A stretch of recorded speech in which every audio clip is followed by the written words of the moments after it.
जय गुरु जी, संगत जी। संगत जी, गुरु जी की कृपा, गुरु जी के आशीर्वाद से आज का जो सत्संग हम आपके साथ शेयर कर रहे हैं, कंचन आंटी का है। ये सत्संग बहुत प्यारा है, ब्लेसिंगफुल है। सभी गुरु परिवार से मेरी विनती है, सत्संग को अंत तक सुनिए, ध्यान से सुनिए और पूरा सुनिए। संगत जी, सत्संग का मतलब होता है सत्य का संग, और सत्संग हमें बड़ी कृपा से गुरु जी की ब्लेसिंग से प्राप्त होता है। इसलिए हमें सत्संग को अंत तक सुनना चाहिए, ध्यान से सुनना चाहिए, पूरा सुनना चाहिए। संगत जी, सत्संग के माध्यम से हमारे अनेकों दुख, दर्द, कष्ट, परेशानी, रोग, इन सब से मुक्ति मिलती है। इसीलिए हमें सत्संग को बीच में बिल्कुल भी नहीं छोड़ना है, ध्यान से सुनना है और गुरु जी की ब्लेसिंग्स प्राप्त करनी है। संगत जी, आज का जो कंचन आंटी का सत्संग है, बहुत ही प्यारा सत्संग है, ब्लेसिंगफुल सत्संग है। इसमें गुरु जी महाराज की अपार शक्ति, अपार ब्लेसिंग्स है। इसीलिए आप जाने अनजाने में भी सत्संग को अनदेखा ना करें, नहीं तो अपनी ब्लेसिंग से वंचित रह जाएंगे। संगत जी, अगर आप भी अपने सत्संग अनुभव शेयर करना चाहते हैं, हिंदी में आप साफ राइटिंग में लिखिए अपना सत्संग और हमारी जीमेल आईडी पर सेंड कीजिए। हमारी जीमेल आईडी का जो लिंक है वो आपको डिस्क्रिप्शन बॉक्स में मिलेगा। सत्संग आपको पसंद आता है तो आप इसको लाइक कीजिए, सब्सक्राइब कीजिए, ज़्यादा से ज़्यादा संगत में शेयर कीजिए और बेल आइकन दबाना बिल्कुल नहीं भूलिएगा। जब भी कोई लेटेस्ट सत्संग आएगा उसका नोटिफिकेशन सबसे पहले आपके पास आएगा। तो चलिए संगत जी, चलते हैं गुरु जी महाराज के सत्संग की ओर। सत्संग शुरू करने से पहले करते हैं गुरु जी का मंत्र जाप। ओम नमः शिवाय, शिव जी सदा सहाय। ओम नमः शिवाय, गुरु जी सदा सहाय। जय गुरु जी। संगत जी, संगत जी, मेरा नाम कंचन है और ये शुक्राना सत्संग है। संगत जी, वैसे तो गुरु जी की अनेकों कृपा, अनेकों ब्लेसिंग्स मुझे, मेरी फैमिली को मिली हुई है। लेकिन वो कहते हैं ना, गुरु जी महाराज के बहुत टाइम से मैसेज आ रहे थे कि अपना सत्संग शेयर कर। संगत जी, पहले तो मुझे सत्संग शेयर करना नहीं आता था और मैं गुरु जी से अक्सर कहा करती थी कि गुरु जी महाराज, मुझे सत्संग शेयर करना नहीं आता है, मैं सत्संग कैसे शेयर करूं। तब संगत जी, गुरु जी कहते हैं ना, हमारी छोटी छोटी बातों का भी ध्यान रखते हैं। तब गुरु जी ने मुझे एक सत्संग में बतवाया कि सत्संग शेयर करने का मतलब होता है कि सत्संग सुनने वाले का भी कल्याण और करने वाले का भी कल्याण, और सत्संग शेयर करना ही शुक्राना सत्संग कहलाया जाता है। उसके बाद संगत जी, मैंने गुरुजी की आज्ञा ली और आज्ञा लेने के बाद मैं आज अपना शुक्राना सत्संग शेयर कर रही हूँ। इसे शेयर करते वक्त मेरे से कोई भी भूल चूक होती है तो माफ़ कीजिएगा साथ संगत जी। गुरुपा, आप भी मुझे क्षमा कीजिएगा। सत्संग को शेयर करने से पहले मैं गुरु जी का मंत्र जाप करूंगी। ओम नमः शिवाय, शिव जी सदा सहाय। ओम नमः शिवाय, गुरु जी सदा सहाय।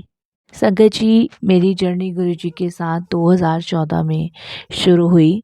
संगत जी, पहले हम दिल्ली के शास्त्री नगर रहते थे और दिल्ली के शास्त्री नगर से हमने मकान शिफ्ट करके संगत जी पंजाबी बाग लिया।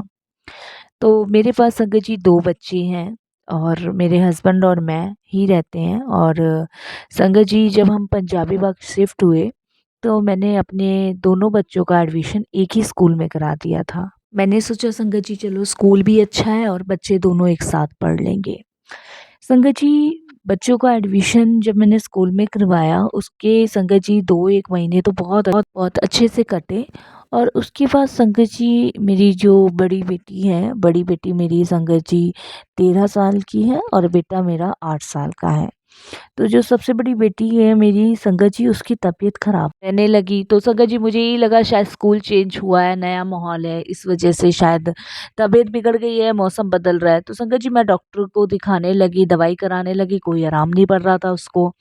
और संगत जी, उसकी तबीयत ठीक होने का नाम ही नहीं ले रही थी। फिर संगत जी जैसे तैसे मतलब ठीक हुई थोड़ा बहुत और मैंने फिर से उसको स्कूल भेजना शुरू करा। तो संगत जी, जब भी वो स्कूल से आने लगी तो बड़ी खुश होकर रहने लगी। तो मैंने कहा शायद अब इसका स्कूल में मन लग गया है, मुझे यही लगा। और संगत जी, अ, स्कूल से जब भी आती अपनी फ्रेंड की बात बताने लग जाती थी कि रजनी एक फ्रेंड है मेरी स्कूल में और हमने ये किया, हमने वो किया। तो संगत जी, आम बच्चे जैसे होते हैं, बच्चों की फ्रेंडें बन जाती हैं। तो मुझे भी यही लगा कि भाई स्कूल से आई है, अच्छा है, एक फ्रेंड बन गई है नए स्कूल में, नया माहौल है, नहीं तो बच्चे को एडजस्ट करने में बड़ा टाइम लगता है। तो मुझे भी लगा कि हाँ चलो, बस अब संगत जी पूरे दिन ये रजनी की ही बातें करने लग जाए और कभी कुछ बोले, तो मैं बच्चे को बोलती भी थी, मैंने कहा बेटा पढ़ाई में भी ध्यान लगाओ, बस ठीक है फ्रेंड बन गई है, लेकिन पढ़ना भी बहुत ज़रूरी है। अब संगत जी रात को सोती थी तब भी रजनी, रजनी, तो इसके जो पापा थे वो हमेशा मुझसे पूछते थे, "ये रजनी कौन है? ये बड़ा रजनी, रजनी करती है हर चीज़ में, हर टॉपिक में। कोई खाना खाने बैठी है तो रजनी को ये पसंद नहीं है।" तो उस संगत जी इसके पापा भी मुझे बोलते थे कि भई कौन है? तो मैं बता देती थी मैंने इसकी फ्रेंड है और नई-नई बनी है। तो इसके पापा गुस्सा भी होते थे अक्सर कि इतना भी फ्रेंडों में मगन नहीं होना चाहिए और बिल्कुल ये तो हर चीज़ में रजनी, रजनी करने लग जाती है। तो संगत जी मैंने ज़्यादा ध्यान नहीं दिया अपने हस्बैंड की बातों पे। मैंने कहा इनका तो काम ही है कि बच्चों को बस देख के गुस्सा ही करना होता है और सबके संगत जी फादर ऐसे ही होते हैं, तो मैंने उस चीज़ को भी ऐसे ही लाइटली लिया। लेकिन मुझे ये नहीं पता था संगत जी की बहुत बड़ी परेशानी, बहुत बड़ी मुसीबत मेरे घर पे दस्तक दे रही है और संगत जी मुझे इसका बिल्कुल अंदाज़ा नहीं था। वो तो भला हो गुरुजी महाराज का, शुक्राना करती हूँ गुरुजी महाराज का कि वो जीवन में आए और उन्होंने मेरे बच्चे को ब्लेस किया, उसे एक नई लाइफ़ दी, उसे बचाया इतनी बड़ी अनहोनी घटनाओं से। शुक्राना मैं गुरुजी का करती हूँ। तो यही लगता रहा संगत जी। संगत जी 7-8 महीने बीत गए, 7-8 महीने ऐसे ही कटे। थोड़ी-सी इरिटेट मैं भी हो जाती थी क्योंकि बच्चा रजनी, रजनी ज़्यादा करता था तो थोड़ी-सी मैं भी कभी-कभी उसको डाँट दिया करती थी। और फिर संगत जी इस तरीके से 7-8 महीने बीत गए और 7-8 महीने बाद संगत जी मेरी बेटी की तबीयत जो थी, एक दिन बहुत ज़्यादा ख़राब हो गई, बहुत ज़्यादा। इतनी ज़्यादा ख़राब हो गई संगत जी कि वो बिल्कुल बिस्तर पे पड़ गई। बिल्कुल, बिल्कुल उसे होश-हवास बिल्कुल नहीं। मैं हॉस्पिटल भी लेके गई, डॉक्टर ने टेस्ट भी किए और टेस्ट रिपोर्ट भी सही और संगत जी जब भी उसे होश आता तो सिर्फ़ रजनी, रजनी का नाम लेना शुरू कर देती। तो मेरे हस्बैंड बहुत गुस्सा करने लगे और अभी संगत जी 4-5 दिन ही हुए थे इसे बीमार हुए और ये और ज़्यादा बीमार पड़ गई और इतनी ज़्यादा बीमार पड़ गई संगत जी कि बिल्कुल ही इसने तो खाना-पीना सब कुछ छोड़ दिया, सब कुछ टोटल इसका ये समझ लीजिए कि एक बूँद पानी भी इसके गले में नहीं जाता था, सब कुछ छूट गया संगत जी, टोटल सब कुछ। अब संगत जी मैं, मेरे हस्बैंड बहुत परेशान और मेरी मदर इन लॉ संगत जी गाँव से आई हुई थी हमारे पास। अब वो देखकर हमें कहे कि इस पे तो कुछ ऊपरी हवा है। अब संगत जी ऊपरी हवा वगैरह के बारे में मैं तो कभी ना तो मैंने सुना, ना मैंने कभी जाना क्योंकि संगत जी गाँव के थे हम लोग और हस्बैंड की गवर्नमेंट जॉब थी तो उनका संगत जी ट्रांसफ़र यहाँ दिल्ली हो गया था तो पहले हम शास्त्री नगर रहते थे फिर पंजाबी बाग आ गए। तो जब मदर इन लॉ ने जब मेरी बेटी को कहा देखकर कि इस पे तो कुछ ऊपरी हवा है, तो इसे तो किसी बाबा-वाबा के पास लेके जाओ झाड़-फूँक मरवाने। तब संगत जी मैंने अपनी मदर इन लॉ की बात नहीं मानी। मैंने कहा मम्मी शायद तबीयत ज़्यादा ही ख़राब है। डॉक्टर कह रहे हैं कि भई बुखार दिमाग में चढ़ गया इसलिए ऐसी हरकतें कर रही हैं, क्योंकि बुखार उतर नहीं रहा था। तो संगत जी मैंने मदर इन लॉ की बात नहीं मानी। और संगत जी मेरी बेटी ने सब कुछ खाना छोड़ दिया, बार-बार रजनी, रजनी का नाम लेके रजनी को बुला दो, रजनी को बुला दो। तब संगत जी कुछ पड़ोसी हमारे थे, जहाँ हम रहते थे, वो लोग हमारे घर आए और ऐसी जब बात चली कि भई तबीयत ख़राब है बच्चे की, होता ही है कि मतलब पड़ोस में संगत जी 2-1 पड़ोस बोलते थे, तो उनको पता चली तो वो देखने आए बच्चे को। तो उनमें से एक भाभी जी बोलते हैं पड़ोस की कि भई ये रजनी को इतना याद कर रही है तो उसको बुला दो, क्या पता ये ठीक हो जाए। तब मेरे हस्बैंड और मैं ये निर्णय लेते हैं कि हाँ भई एक बार स्कूल में जाके बुला देते हैं। क्योंकि संगत जी घर उसका कुछ पता नहीं था, बच्चा होश में नहीं था। तो मैंने भी यही सोचा, मैंने कहा हो सकता है रजनी आ जाए और क्या पता ये थोड़ा-सा ठीक हो जाए। भई हो जाता है, किसी बच्चे को ज़्यादा लगाव हो जाता है किसी बच्चे से, तो मेरे माइंड में यही था। तब संगत जी मैं और मेरे हस्बैंड स्कूल गए और उस दिन मेरी मदर इन लॉ और मेरा बेटा घर पे ही था। हम लोग जब स्कूल गए तो स्कूल में हम संगत जी क्लास टीचर से मिले। हमने कहा हमारी जो बेटी है और उसकी तबीयत बहुत ज़्यादा ख़राब है और आप जो है ना रजनी को ज़रा बुला दो। तो वो कहती है रजनी तो मेरी क्लास में है ही नहीं। मैंने कहा रजनी आपकी क्लास में नहीं है? तो बोलते नहीं, रजनी तो हमारी क्लास में है ही नहीं। तो मैं और मेरे हस्बैंड बड़ा परेशान होते हैं कि रजनी तो क्लास में नहीं है। तब संगत जी मेरे हस्बैंड उनको बोलते कि भई वो उसी की क्लास में पढ़ती है, वो अक्सर रजनी के बारे में बताया करती थी। तो मेरे हस्बैंड कहते हैं कि आप किसी बच्चे को बुलाओ क्लास में से। तो संगत जी क्लास में से किसी बच्चे को बुलाया जाता है, तो बच्चे से पूछते तो बच्चा कहता है कि रजनी नाम की तो कोई लड़की नहीं पढ़ती अंकल जी। हम संगत जी प्रिंसिपल के पास जाते हैं, जब प्रिंसिपल के पास जाते हैं रिकॉर्ड चेक करते हैं तो रिकॉर्ड में कोई रजनी नाम की लड़की नहीं थी। तब संगत जी कुछ बच्चे बताते हैं कि अंकल जी जब भी कनिष्का क्लास में बैठा करती थी तो वो कुछ अजीब-गरीब हरकतें किया करती थी। कभी किसी को लंच खिलाती थी, कभी किसी को पानी पिलाती थी, अपने आप में बातें करती थी, अपने आप में कुछ ना कुछ बड़बड़ाती रहती थी। तो जब हमें ये पता चला तो मैं और मेरे हस्बैंड थोड़ा-सा शॉक हो गए। बिल्कुल संगत जी ये समझ लो हमारे तो पसीने छूट गए कि ये क्या क्या चीज़ है, क्या हो रहा है? कुछ समझ नहीं आ रहा था संगत जी, कुछ भी नहीं। संगत जी मैं मेरे हस्बैंड वापस घर आए। घर आने के बाद मैं और मेरे हस्बैंड तो संगत जी सर पे हाथ रख के बैठ गए कि ये हो क्या रहा है। और बेटी की हालत इतनी ज़्यादा ख़राब थी, बहुत ज़्यादा, ये समझ लो कि दम तोड़ दे, इतना बुरा हाल था मेरे बच्चे का। संगत जी मैं तो बहुत रोने लग गई, बहुत रोने लग गई। तब संगत जी जो मेरी मदर इन लॉ थी, मैं उनके पास गई, मैंने उनको सारी चीज़ें बताई कि स्कूल में तो ऐसे-ऐसे कोई लड़की, कोई बच्चा पढ़ता ही नहीं है। तब संगत जी मेरी मदर इन लॉ ने मुझे कहा कि मैंने कहा था ना कि ऊपरी हवा इस पे किसी ने कुछ कर दिया है, कुछ तो हुआ है इसके साथ। तब संगत जी मैं, मेरे हस्बैंड बहुत परेशान, फिर मेरी मदर इन लॉ ने हमें एक बाबा जी का पता बताया और हम उसके पास गए। संगत जी उन बाबा जी के पास जाने के बाद संगत जी उन्होंने मेरी बेटी का फ़ोटो देखकर बताया कि इसके ऊपर किसी ने कुछ करा हुआ है और इसके पीछे कोई चुड़ैल काला साया इसके पीछे पड़ा हुआ है, जो इसको अपने साथ ले जाना चाहता है। अब तो संगत जी मैं और मेरे हस्बैंड बहुत परेशान, हमारे तो छक्के छूट गए, हमें तो बिल्कुल समझ ना आए कि क्या करें, हमारे बच्चे के साथ क्या हो गया। और संगत जी उन्होंने कुछ उपाय बताए, हमने वो किए, उससे कोई फ़र्क नहीं पड़ा। फिर हम किसी और के पास गए। ऐसे करते-करते संगत जी हमने बहुत पैसा जो है पानियों की तरह बहा। किसी ने हमसे हवन करवाया, किसी ने कोई पूजा करवाई, किसी ने कुछ करवाया, किसी ने कुछ करवाया और संगत जी समय भी खराब हो रहा था और पैसा भी बर्बाद हो रहा था और कोई फ़र्क भी नहीं पड़ रहा था। हम इतने परेशान हो गए कि मतलब संगत जी अब हम हाथ पे हाथ रख के बैठ गए। और संगत जी एक बाबा ने तो यहाँ तक ही कह दिया था कि ये इस साल तक बचेगी नहीं, ये आखिरी है क्योंकि इसके अंदर किसी भूत प्रेत का साया है, किसी ने इस पे क्रिया की हुई है, मरण क्रिया, जिसकी वजह से ये इस साल तक दम तोड़ देगी। संगत जी मैं तो रोई रोई जाऊं, फिर आखिरी दरवाज़ा देवी देवताओं का पड़ा। तो संगत जी मैंने देवी देवताओं के दरवाजे पे दस्तक दिए।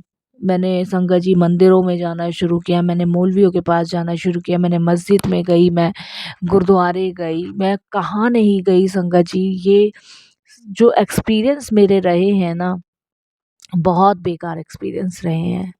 मैं आपको बता नहीं सकती उस समय हमारी हालत ऐसी हो चुकी थी कि कैसे भी भगवान सिर्फ़ हमारे बच्चे को बचा लो। संगत जी लेकिन देवी देवता के पास जाकर भी कोई फ़र्क नहीं पड़ा, सिर्फ भटकना ही भटकना रहा। और संगत जी उसके बाद हम फिर हाथ पे हाथ रख के बैठ गए। इधर मेरी बेटी की तबीयत इतनी ख़राब, वो सिर्फ रजनी रजनी चिल्लाए, रजनी रजनी चिल्लाए। हमें संगत जी बिल्कुल भी इसका भास नहीं था कि भाई रजनी कौन है, कहाँ से लाएं। और संगत जी सबसे बड़ी बात कि हमारे लिए यहाँ जगह नई थी, माहौल नया था, लोग नए थे, स्कूल भी नया था, तो आखिर ऐसा बच्चे के साथ क्या हुआ? कोई पड़ोस में रजनी नहीं, स्कूल के दूर-दूर तक कोई रजनी नाम की लड़की नहीं, तो फिर क्या हुआ? और उस टाइम तो हमने संगत जी बस भी लगा रखी थी, बच्चा बस में सीधा आना, सीधा जाना, बस में भी कोई रजनी, किसी पूरे स्कूल में नहीं। हम बहुत परेशान और बच्चा मेरा संगत जी ऐसे जकड़ा हुआ था बीमारी से मानो कि किसी ने पूरी तरीके से उसके शरीर का खून निचोड़ दिया हो। रंग बिल्कुल काला पड़ चुका था, सूख के काटा हो गई थी मेरी बेटी। तब संगत जी गुरुजी महाराज हमें मिले, गुरुजी का दरबार मिला। गुरुजी ने जोड़ा, गुरुजी ने बच्चे को ब्लेस किया। संगत जी, जिन भाभी जी ने हमसे पूछा था बच्ची की तबीयत के बारे में, जो हमारे पड़ोस में ही रहती थी, जब उनको इस बात के बारे में पता चला, तब उन्होंने संगत जी मुझे गुरुजी के बारे में बताया। उन्होंने कहा तुम इधर-उधर मत भटको, अगर इसके ऊपर कुछ ऊपरी भी चक्कर है ना, तो तुम सिर्फ़ गुरुजी के दरबार जाओ, वहाँ मानो। ये तो जाएगी नहीं साथ, लेकिन तुम गुरुजी के पास जाओ, वहाँ प्रार्थना करके आओ, वहाँ अरदास करो और देखो गुरुजी कैसे तुम्हारी ये जो परेशानी है, जो दुःख है वो ख़त्म करते हैं। संगत जी, मेरे हस्बैंड ने और मैंने संगत जी गुरुजी के दरबार जाने का निर्णय किया। मैं मेरे हस्बैंड गुरुजी के पास गए। वहाँ पे तो संगत जी वो भव्य दरबार जैसे सबके पहले अनुभव रहते हैं, वैसा कुछ हमारा अनुभव रहा।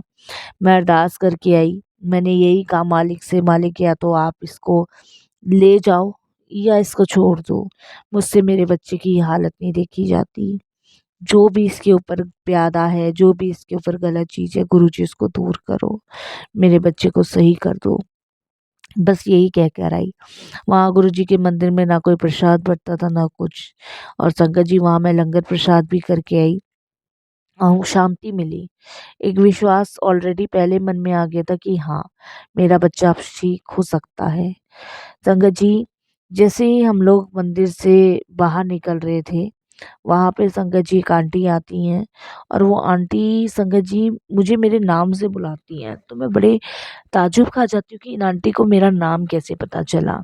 वो कुछ नहीं बोलती हैं और सिर्फ़ संगत जी वो मुझे एक इशारा-सा करके चली जाती हैं और वो कहती है कि तेरा बच्चा बीमार है ना, तू सही तरह आई है और तेरा बच्चा ठीक हो जाएगा। बस इतना बोला, उसके बाद वो चली गई। और उसके बाद संगत जी मैं मेरे अंकल वहाँ खड़े-खड़े यही सोचते रह गए ये कौन थी? इन्हें कैसे पता चला? संगत जी ये तो गुरुजी जाने कि ये कौन-सा गुरुजी ने हिंट मुझे दिया। और उसके बाद संगत जी हम लोग जब घर गए, घर जाने के बाद और उन आंटी ने हमें बताया था कि तुम जल प्रसाद ज़रूर लेकर आना। तो वहाँ से संगत जी हम एक जल प्रसाद की बॉटल लाए और संगत जी वो जल प्रसाद आंटी ने बोला अपनी बेटी के मुँह में डालने को, तो मैंने अपनी बेटी के जैसे ही जल प्रसाद मुँह में डाला, संगत जी मुँह में जल प्रसाद डालते ही मेरी बच्ची तो बहुत ज़ोर-ज़ोर से चिल्लाने लगी। पर कम से कम संगत जी 10 मिनट मेरा बच्चा चिल्लाया, 10 मिनट बाद वो शांत हुआ। शांत होने के बाद संगत जी रात-रात को वो सोती नहीं थी, जागती थी। तब संगत जी मेरे पास गुरुजी का स्वरूप नहीं हुआ करता था, बिल्कुल भी। और जो भाभी जी थे उनके घर स्वरूप था, तो उन्होंने अपना स्वरूप कुछ दिन के लिए मुझे दे दिया था और कहा था कि जहाँ तुम्हारी बेटी सोती है वहाँ लगाओ। मेरी बेटी के पास संगत जी मैं, मेरे हस्बैंड, मेरी मदर इन लॉ सोते थे ताकि मैं हम लोग सँभाल सकें अपने बच्चे को, क्योंकि रात-रात को चिल्लाती थी, रजनी, रजनी करती थी। तो संगत जी गुरुजी का स्वरूप उन्होंने दिया और वो स्वरूप हमने लगाया। जिस दिन मैं सोई गुरुजी का, जिस दिन मेरे घर स्वरूप लगा, जिस दिन मैं सोई, उस दिन गुरुजी का मुझे एक ड्रीम दर्शन आया और ड्रीम दर्शन में संगत जी गुरुजी महाराज ने पंजाबी भाषा में, मेरे को पंजाबी नहीं आती है, बहुत ठेठ पंजाबी थी, और संगत जी पंजाबी भाषा में एकदम से मेरी बेटी को फटकार लगाई उसके पलंग के पास आके और उसके गले का संगत जी एक काला डोरा था वो तोड़ दिया। बस मैंने इतना ही ड्रीम में देखा संगत जी, इतना ही, इससे ज़्यादा कुछ नहीं देखा। संगत जी जब मैं नेक्स्ट डे उठी, नेक्स्ट डे उठने के बाद संगत जी मैंने अपनी बेटी के गले में देखा तो वो काला डोरा बंधा हुआ था। जबकि मैंने तो कभी बाँधा ही नहीं था वो काला डोरा, ना मेरी फैमिली में किसी ने बाँधा था। तो मैंने उन भाभी जी से बोला ये बात है। तब संगत जी उन्होंने बोला कि गुरुजी ने तुम्हें हिंट दिया है, जब गुरुजी ने तुम्हें हिंट दिया तो तुम ये काला डोरा काट दो। संगत जी मैंने अपने हस्बैंड से बात करी और संगत जी उस काले डोरे को मैंने तोड़ा। जैसे ही संगत जी वो काला डोरा मैंने तोड़ा और उसके बाद संगत जी मेरी बेटी की एकदम से आँख खुलती है। आँख खुलती है और वो मुझे एकदम से बोलती है कि मम्मा क्या हुआ मुझे? मैं संगत जी सोच के हैरान हो जाती हूँ कि बच्चा एकदम से कैसे ठीक हो गया। तो ये गुरुजी का सबसे बड़ा मेरेकल मेरी लाइफ में था उस दिन। और मुझे नहीं पता, आज तक नहीं पता वो डोरा कहाँ से आया, कैसे आया। मेरे बच्चे को कुछ नहीं पता, कुछ भी नहीं, कि कौन रजनी, क्या रजनी, कुछ भी नहीं पता। और संगत जी, बस गुरुजी की कृपा से जिस दिन से गुरुजी मेरे घर में आए उस दिन से मेरा बच्चा ठीक हुआ। एक नई लाइफ गुरुजी ने उसको ब्लेस करी। और संगत जी, जो भी उसके कष्ट थे, दुख थे, वो गुरुजी ने काटे। जिसने भी मेरी बेटी पे ये मरण क्रिया की या कैसे हुआ ये मुझे नहीं पता, गुरुजी जाने। संगत जी, उससे भी गुरुजी ने दूर किया। उसके बाद गुरुजी ने मुझे हिंट भी दिए कि संगत जी, मुझे अपनी बेटी को जल प्रसाद से नहलाना है, पिलाना है, लंगर कराना है, वो सब मैंने कराया। मंत्र जाप चलाना है, वो सब कराया। उस दिन का दिन है संगत जी, आज का दिन है। बेटी मेरी बिल्कुल ठीक है। अब तो संगत जी मेरी बेटी की पढ़ाई कंप्लीट हो गई है, वो एक कंपनी में जॉब है कर रही है। और 2025-26 तक हम उसकी शादी भी करने की सोच रहे हैं। गुरुजी की कृपा से सत्संग बहुत सारे हैं, काफ़ी लंबा ये सत्संग हो गया शेयर संगत जी। बस यहीं वाणी को विराम दूँगी, फिर गुरुजी की आज्ञा की फिर सत्संग शेयर और भी करूँगी। जय गुरु जी।